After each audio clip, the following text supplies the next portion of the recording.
आज धर्म का चौथा दिन चल रहा है, उत्तम शौच धर्म। तो आज का दिन वह बड़ा पावन दिन है, पवित्रता का दिन है। और ये पवित्रता, ये पंखा ये थोड़ा ज़्यादा आवाज़ कर रहा, कुछ ट्रैक्टर चल रहा है ऐसा लग रहा है। तो भैया जरा एक जन कोई आना इधर, इस ट्रैक्टर को थोड़ा बंद करो फिर ट्रैक्टर। तो आज का दिन बड़ा पावन दिन है कि आज हमारे अंदर पवित्रता प्रकट हो गई। तो पहले विचार करना है कि अपवित्रता, अशुचिता कैसे होती है। तो कहा ये 4 कसाएं हैं, 4 कसायों से हमारे अंदर अपवित्रता होती है, मैल आता है। तो कहा हम इन अपवित्रता मतलब 4 कसायों को दूर करने का पुरुषार्थ किया हमने। और आज वह शौच पावन धर्म को पाया। और इससे का लोभ कसाय के अभाव में शुचिता शौच धर्म प्रकट होता है।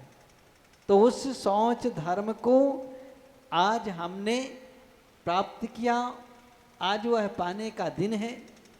तो हमने अपनी इन कसायों पर नियंत्रण कर लिया जो हमारे अंदर अनादि काल से विद्यमान थी, अनादि काल से हमें ये परेशान कर रही थी।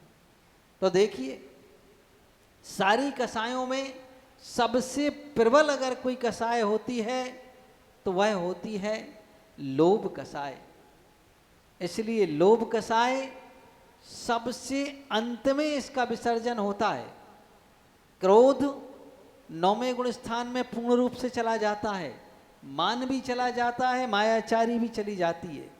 लेकिन ये लोभ कसाय जो है वह 9वें में न जाकर के 10वें गुण स्थान के अंत तक उसका स्थान बना रहता है। तो मतलब कि सबसे प्रबल कसाय ये लोभ कसाय होती है। और इसको जीतना कोई आसान नहीं होता है। लोग समझते हैं लोभ एक ही प्रकार का होता है, केवल किसका? धन का। लेकिन अकेला एक का नहीं होता है। किसका होता है? अनेक प्रकार का लोभ होता है। धन का लोभ होता है, तो जीवन का लोभ होता है, तो मान प्रतिष्ठा का लोभ होता है, कहीं पद का लोभ होता है, तो कहीं ख्याति का लोभ होता है। ये अनेक प्रकार के लोभ होते हैं। और इनमें से ऐसे बहुत सारे लोभ हैं कि जिनका धन से कोई विशेष प्रयोजन नहीं होता है। बहुत सारे लोग हैं जो धन नहीं चाहते। जैसे वसुदेव का नाम आप सबने सुना होगा। वसुदेव नारायण श्री कृष्ण के पिताजी थे।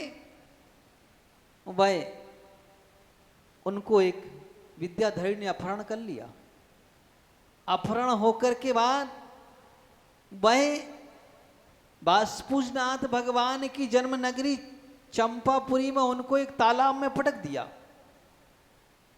और जब उस तालाब से वह निकल करके पहुंचे तो एक ज्वारियों के स्थान पर पहुंच गए जहां बहुत सारे ज्वारी जुआ खेल रहे थे।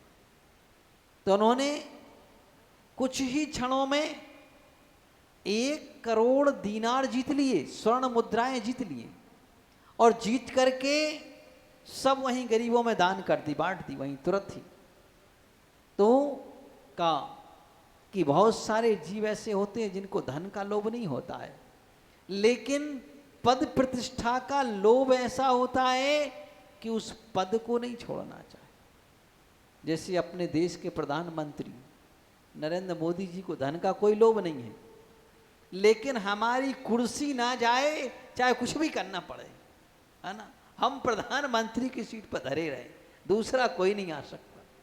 तो कहा कि इस तरह का पद प्रतिष्ठा का लोभ भी एक बहुत बड़ा लोभ हुआ करता है। तो हम का एक धन के आदि लोभ को ही समझते हैं कि वह लोभ है, अन्यत्र कोई चीज नहीं। तो ये जितने प्रकार का लोभ है, ये सब प्रकार का लोभ हमारी आत्मा को अपवित्र कर देता है। अशुचि कर देता है, तो हमारे अंदर वह शुचिता, पवित्रता का कैसे आएगी? पवित्रता एक तो वो भी आती है कि अगर हम स्नान कर लें तो उससे भी पवित्रता आती है। कोई हम कार्य करके आते हैं, अशुचि कार्य हो जाता है, लोग कहते भाई स्नान करके आओ ताकि शुद्ध हो जाए। अगर भगवान का अभिषेक करना हो तो हम कहते भाई स्नान करके आए कि नहीं आई? सबसे पहले स्नान की आवश्यकता होती। तो स्नान से तन की पवित्रता तो हो जाती है, लेकिन मन की पवित्रता नहीं होती। तो मन की पवित्रता और आत्मा की पवित्रता कैसे आती है? तो कहा उसकी पवित्रता के लिए हमें इन कसायों को दूर करना होगा। जब ये कसाएं दूर हो जाएं तो मन पवित्र हो जाया करता है। तो जिस समय महाभारत हो चुका, तो महाभारत हो जाने के बाद का टीवी पर, सीरियल पर सबने महाभारत देखा होगा ना? देखा है ना? करते तो नहीं हो महाभारत घर में? नहीं करते? करते होंगे। हाँ, तो महाभारत सबने देखा होगा कि जिस समय महाभारत हो गया तो पांडवों को लगा कि मैंने बहुत पाप कर लिया। क्यों कर लिया? क्योंकि इतने सारे जीवों को मार दिया, मानवों की हिंसा कर दी। तो कहा ऐसे महाभारत जैसे पाप को कर देने के बाद, इतनी महान हिंसा हो जाने के बाद इस पाप को धोएं कहाँ पर जाएं? तो मन में विचार आया, चलो चलते हैं, तीर्थ यात्रा करने चलते हैं। कहाँ चलते हैं? तीर्थ यात्रा कर लेने से थोड़ा सा आत्म शांति मिलती है। तो कहा चलो तीर्थ यात्रा करके आते हैं, तो जो पाप है वह धुल जाएगा। तो उन्होंने कहा अब तीर्थ यात्रा जा ही रहे हैं तो अकेले क्यों जाएं, सब लोग मिलकर के चलते। स्वाभाविक बात है कि कोई भी अगर हम धार्मिक आयोजन करते हैं और धार्मिक आयोजन में अगर हम सब मिलकर के समूह रूप में करते हैं तो आनंद अत्यधिक बढ़ जाता है। आप यहीं पर भी देखो, आप सब मिलकर के, सैकड़ों लोग मिलकर के बैठ कर के पिजान पूजन कर रहे हैं तो उसका आनंद एक अलग होता है। और दो आदमी कहीं अलग बैठ कर के कर लो तो उसका आनंद कम होता है। तो स्वाभाविक बात है कि जब हम कोई धार्मिक आयोजन करते हैं तो सब मिलकर के समूह रूप में करते हैं तो उसका आनंद एक अलग ही हुआ करता है, विशेष ही हुआ करता है। तो ऐसा उस आनंद को पाने के लिए, वैसे आनंद सागर बगल में ही बैठे, कहीं दूर नहीं जाना पाने के लिए। तो ऐसे उस आनंद को पाने के लिए हम उत्साहित रहते हैं। जब अपन भगवान का अभिषेक करते हैं, सौधर्मेंद्र आदि मिलकर के अभिषेक करते हैं, तो जब साक्षात भी अभिषेक होता है तो सारे इंद्र क्षीर सागर का जल क्रम से घड़ों में भर करके ले आते हैं और हाथों हाथ ले आते हैं। तो जब सारे इंद्र मिलकर के करते हैं तो आनंद कुछ विशिष्ट ही हुआ करता है। तो ऐसा ही आनंद पाने के लिए उन्होंने सोचा कि इस पाप को धोने के लिए अपन तीर्थ यात्रा के लिए चलते हैं और सबको लेकर के चलते हैं तो आनंद और अत्यधिक बढ़ जाएगा, प्रसन्नता अत्यधिक होगी। तो वह नारायण श्री कृष्ण के पास भी पहुंच गए और उन नारायण श्री कृष्ण से कहा कि भैया आप भी चलो, क्योंकि पांडवों के नारायण श्री कृष्ण से दो रिश्ते थे। कितने थे? दो रिश्ते थे। एक तो बुआ के लड़के थे तो बड़े भाई थे, ज्येष्ठ भ्राता थे, और दूसरा उन पांडवों के साले भी थे। दोनों ही रिश्ते थे एक साथ।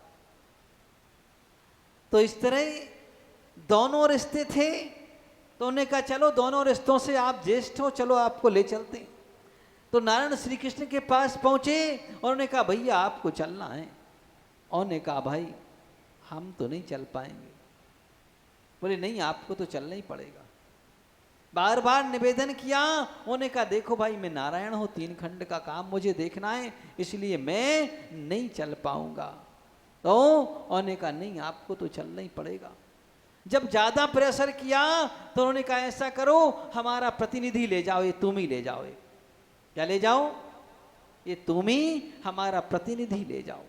जैसे अपन कभी नहीं आ पाते ना कोई कहीं विशेष जगह जाना हो तो क्या करते हैं, प्रतिनिधि भेज देते हैं। जैसे हमारे सूरज डॉक्टर साहब कह रहे थे अभी, आगरा वाले, बोले महाराज साहब बहुत दिन से नहीं आ पाए, बहुत दिन से कोशिश कर रहे थे आने की, है ना। तो अपन प्रतिनिधि भेज देते हैं कि जाओ हमारा प्रतिनिधि लेकर के चले जाओ। तो उन्होंने कहा, तो उन्होंने एक तुमी पकड़ा दी, बोले जाओ इसको ले जाओ, जहाँ तीर्थ वंदना करो सब जगह वंदना कर लेना, और सब जगह उसका जहाँ स्नान करो स्नान कर लेना। लेकिन एक बात ध्यान रखना, जब तीर्थ यात्रा करके आओ तो लौट के सबसे पहले हमारे घर आना, क्योंकि अतिथि देवो भवा। अगर अतिथि आ जाए तो कहते थे कोई देव आ गया। तो ऐसे अतिथि के लिए हम देवताओं के समान समझते हैं। जैसे अभी ये पर्युषण पर्व चल रहा है, हमारे यहाँ नरेश भाई कमेटी में शुद्ध भोजन की व्यवस्था की अतिथियों के लिए कि भाई आ जाओ, ये अतिथि हैं। तो का ये अतिथि देवो भवा, अतिथि देवता के समान होते हैं कि आप आओ, इस तरह की हमारी सेवाओं को स्वीकार कर लो। तो का इस तरह, तो उन्होंने भी कहा कि अतिथि देवो भवा, लौट करके हमारे यहाँ आना, आपका स्वागत सबसे पहले हम करना चाहेंगे, क्योंकि आप तीर्थ वंदना करके आए। तो जैसे ही तीर्थ वंदना करके वह लौट करके आए तो सबसे पहले कहा भाई हमारा प्रतिनिधि हमें लौटा दो, और प्रतिनिधि लौटा दिया, और उसी प्रतिनिधि की उन्होंने खीर बनवा दी। किसकी? तोमी की। अब जब वह खीर परोसी गई तो वह खीर कड़वी थी। कैसी थी? कड़वी थी। तो जैसे ही पहला ग्रास मुंह में दिया तो उन्होंने कहा, पांडवों ने कहा भैया आपके यहाँ तो 365 दिन के अलग अलग रसोइये होते हैं, अलग अलग होते हैं और एक से एक होते हैं। देखिए उन्होंने एक खीर भी बनाई तो कड़वी बनाई। तो नारायण श्री कृष्ण ने कहा ये खीर कड़वी हो ही नहीं सकती, ये तो बिल्कुल मीठी होगी निश्चित। तो उन्होंने कहा भाई तुम भी चख के देख लो, इसमें बात क्या है।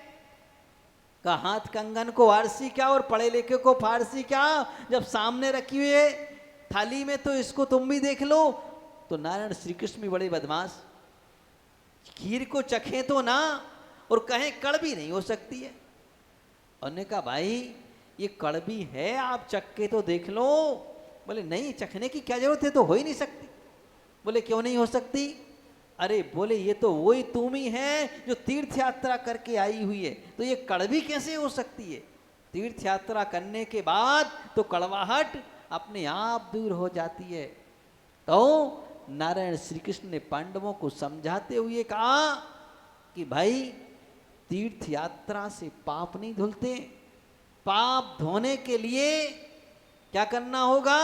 तो उन्होंने एक श्लोक बोला, उन्होंने कहा आत्मा नदी संयम तोय पूर्णम। क्या क्या कि आत्मा नदी संयम तोय पूर्णम सत्यभागाहा ततुर्मी तत्राभिषेकम कुरु पांडुपुत्रम न च शुद्ध्यति अंतरात्मा। उन्होंने कहा हे पांडुपुत्रो, आत्मा नदी संयम तोय पूर्णम सत्यावगाहा शील तटोर्मी।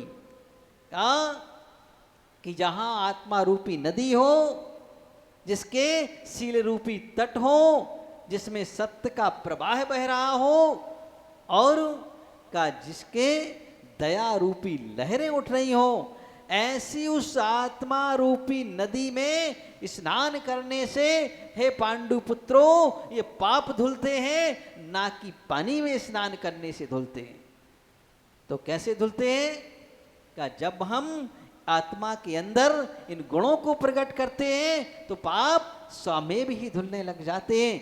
तो हमें अपने उन पापों को धोने के लिए विचार करना चाहिए कि ये कैसे धुलेंगे। इनको धोने का उपाय क्या है? पानी में तो केवल ये शरीर धुलता है, चर्म धुलता है। का जैसे ये चर्म को धोने के लिए हमें पानी की और नदी की आवश्यकता होती है, वैसे ही पापों को धोने के लिए आत्म गुणों की आवश्यकता होती है, और वो आत्म गुण इन कसायों से दूर हो जाते हैं। जैसे हमने कसाएं दूर की, आत्म गुण प्रकट हो जाते हैं। तो इस तरह हम इन कसायों को दूर करके अपने आत्म गुणों को प्रकट करने का पुरुषार्थ करते हैं। अब फिर इसके साथ बाहर के गुण भी अलग हुआ करते हैं कि अब जहाँ आत्म तत्व की उपलब्धि होती है फिर वहाँ व्यक्ति लोभ कसाय का परित्याग कर देता है, फिर उसके अंदर कोई कंजूसी नहीं रह जाती। ऐसा नहीं कि कंजूसी हो जाए बंड मुट्ठी वाला, ऐसा नहीं। वह फिर साफ हो जाता है दिल से, वह जानता है कि अगर ये धन मिला है तो इसका हम दान आदि करके उपभोग कर लें, ऐसे तो का वह। लेकिन जो लोभी होते हैं, कंजूस होते हैं, बड़े बंद मुट्ठी के होते हैं। एक बार ऐसे भी कंजूस देखे मैंने, एक घर में झगड़ा हो गया, और झगड़ा मालूम किसका हुआ? दुनिया में सब जगह सुना जाता है कि सास बहू का झगड़ा होगा, लेकिन वो झगड़ा हुआ तो बहू और ससुर का हुआ। बड़ा आश्चर्य की बात। और इतना झगड़ा बड़ा कि बंटवारा हो गया, और बेटा भी एक था दूसरा नहीं था, उसमें भी बंटवारा हो गया, अलग अलग रहने लगे। और बेटे के यहाँ भी कोई ज्यादा संतान नहीं थी, मात्र 2 बेटियां थी। जब झगड़ा बढ़ा तो लोगों ने कहा, और कोई सामान्य व्यक्ति नहीं थे, नगर सेठ थे जिनके घर में झगड़ा हो गया। तो गांव का मामला था, सब लोग ऐसे इकट्ठे बैठते थे शाम के समय ठंडी के दिन। तो सब लोगों ने पूछा, चचा झगड़ा क्यों हो गया? सबसे चचा चचा कहते थे उनको। तो चचा कुछ बताएं ना। अब क्या बताएं भाई, कोई बताने जैसी बात हो तो बताएं। बोले क्यों हो गया? बोले पता नहीं क्यों। पता चला कि झगड़े का कारण 1 गिलास दूध था।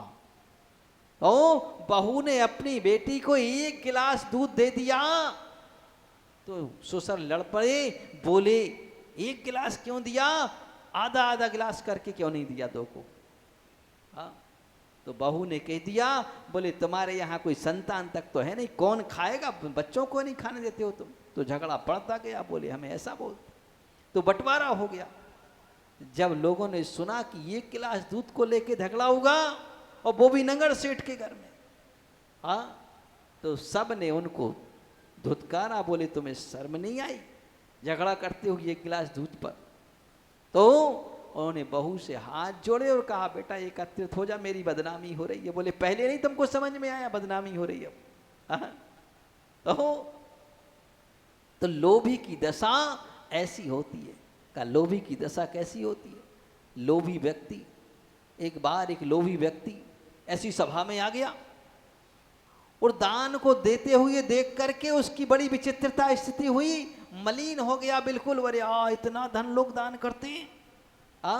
अपने घर गया तो बड़ा उदास पड़ा हुआ था। तो उसकी पत्नी ने पूछा, क्या बात है, आज उदासी क्यों है? कोई स्वास्थ्य गड़बड़ हो गया क्या? तो वह कहता है, नारी पूछे सोम की, काहे बदन मलिन, का तुमरो कछु गिर गयो या काहू को दीन? तो उसने कहा, ना हमरो कछु गिर गयो ना काहू को दीन, और देता देखो दूसरे को, दान करत देखो दूसरे को, तासों बदन मलिन। का कंजूस की दशा ऐसी होती है कि दूसरा भी कोई दान करता है तो उसी में बदन मलिन होता है। वो कहता, हाँ इतना दान कर रहे, ऐसे हाथ ही मलता रहता है ना, हाँ इतना दान कर रहे, ऐसे ही होता ना। हाँ, वैसे आजकल समय में हम देख रहे हैं कंजूसी कुछ कम हो गई है। आजकल नवयुवक लड़के सब जॉब वॉब करते हैं तो खूब दान करते हैं, खुल के दान करते हैं।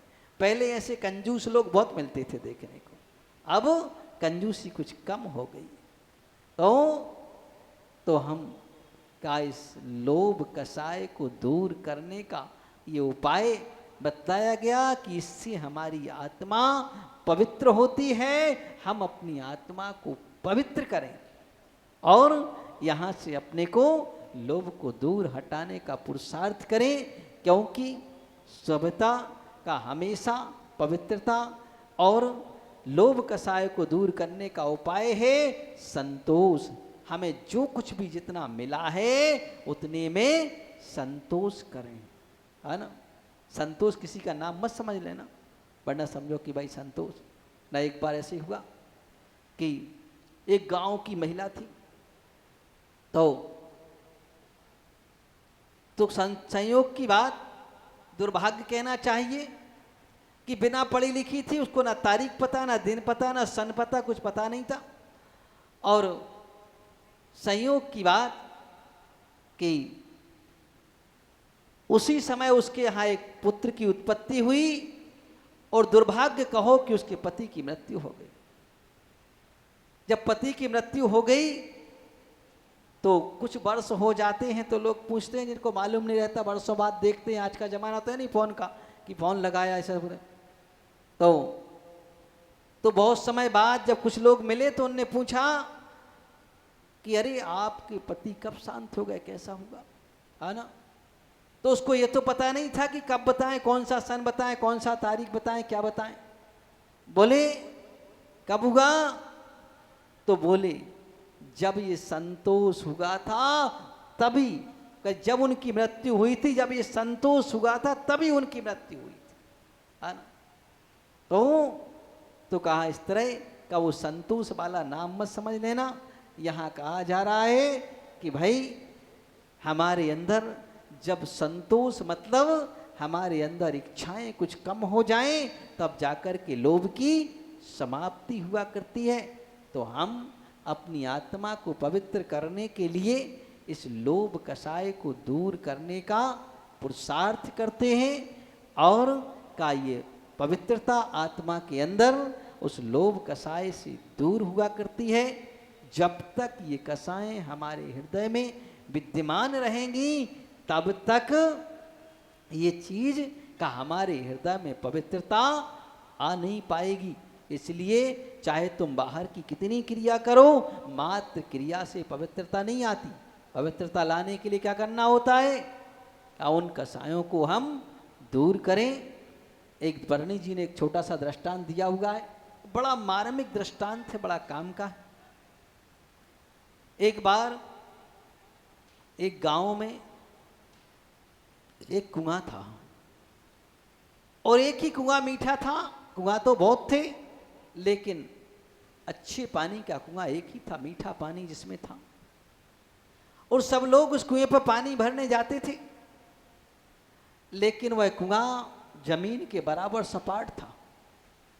एक दिन क्या हुआ कि एक दिन कुछ कुत्तों में झगड़ा हो गया। क्या हो गया? कुत्तों में झगड़ा हो गया। वैसे आप लोगों को भी अनुभव होगा कौन से कुत्तों में झगड़ा होता है।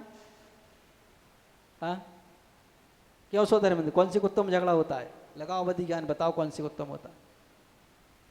क्या कुत्तों में झगड़ा हो गया? हमेशा जो कुत्ते एक साथ रहते उनमें नहीं होता। कभी कोई दूसरी जगह का आ जाए ना तो वह देखते ही साथ उसको गुर्राने लग जाता है ना। तो ऐसे ही कुछ बाहर के आ गए तो देख करके गुर्राने लगे, उनमें झगड़ा हो गया। और झगड़ा इतना बड़ा कि झगड़े में कुछ अपना आपा खो बैठे। खबर ही नहीं रही उनको कि आगे पीछे क्या है, इतना अत्यधिक झगड़ा बढ़ा। और झगड़े में वह इतने मग्न हो गए कि बाजू में कुआं भी नहीं दिखा उनको कि कुआं है। क्योंकि जब झगड़ा ज़्यादा बढ़ जाए तो आदमी अपने आप को खो देता है ना। हाँ, कषाय इतनी तीव्र हो जाती है। वैसे कहा जाता है कि झगड़े में डंडे का, पूजा में पंडे का, है ना। और झगड़े में डंडे का, पूजा में पंडे का, और डे में संडे का बड़ा ही महत्व हुआ करता है ना। जैसे आज संडे है तो भीड़ भाड़ थोड़ी ज़्यादा है ना। हाँ, सबको छुट्टी मिल जाती है। तो जब झगड़ा बढ़ा तो कुछ कुत्ते जाकर के कुएं में गिर गए। अब किसी ने देखा नहीं तो उसमें मर भी गए। जब सुबह हुआ और गुड़गांव वाले लोग भगवान के लिए अभिषेक के लिए पानी भरने के लिए पहुंचे, भक्तगण सब, हमारे मनीष भाई जैसे भक्तगण पानी भरने पहुंचे तो देखा कि कुएं में कुछ पानी में कुछ बदबू जैसी आ रही। पानी में बाल्टी डाली, निकाला, बदबू आ रही है, क्या करें? बोले पानी तो खराब हो गया, अपन को भगवान का अभिषेक करना है, पानी तो शुद्ध चाहिए। तो वापस आ गए पंडित जी के पास आए, पंडित जी से पूछा, बोले बताओ शुभम भैया, पंडित जी तुम तो पंडित बने हो इस समय, ये पानी गंदा हो गया क्या करें? अरे बोले अपने पास सब उपाय है, क्यों बिकलिक पड़ते हो? बोले क्या उपाय है?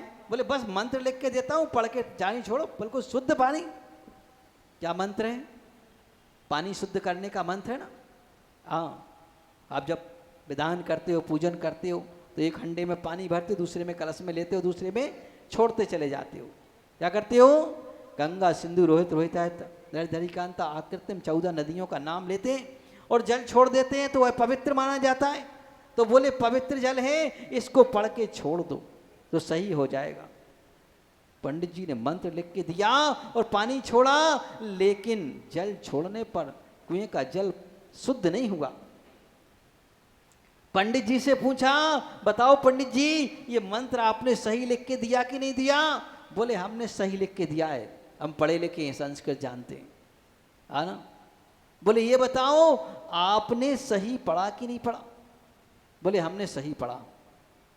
मित्र भाई, इंग्लिश मीडियम का जमाना है, तुम्हें संस्कृत पढ़ना नहीं आती क्योंकि? तो बोले पढ़े लिखे हैं। तो ऐसा होगा, तो उसमें छोड़ दिया, लेकिन पानी शुद्ध नहीं हुआ। तो जब शुद्ध नहीं हुआ तो बोले क्या बात है? जब उन्होंने कहा कि हमने मंत्र सही लिखा और तुमने सही पढ़ा, फिर भी पानी शुद्ध नहीं हुआ, आखिर बात क्या है? तो पूछा ये तो बताओ कि तुमने उस कुएं में से कुत्ते निकाले थे कि नहीं निकाले? बोले ये कहाँ कहा था ये कुत्ते निकालना है, ये कहा था कि जल मंत्र पढ़ करके जल छोड़ दो, पानी पवित्र हो जाएगा। बोले मुझे क्या पता कि तुम इतने बुद्धिमान हो, कि कुत्ते निकालोगे नहीं और पानी शुद्ध कर लोगे। तो जब तक वह कोई भी चीज में से हम गंदगी निकालेंगे नहीं और फिर चाहें कि दूसरी चीज पवित्र चीज उसमें लगा दें, तो का पवित्रता कहां से आएगी? तो ये तो दृष्टांत है। दृष्टांत ये है कि कौन से कुत्ते? का हमारी आत्मा रूपी कुएं में ये 4 कसाय रूपी कुत्ते अनादिकाल से पड़े। कितने पड़े?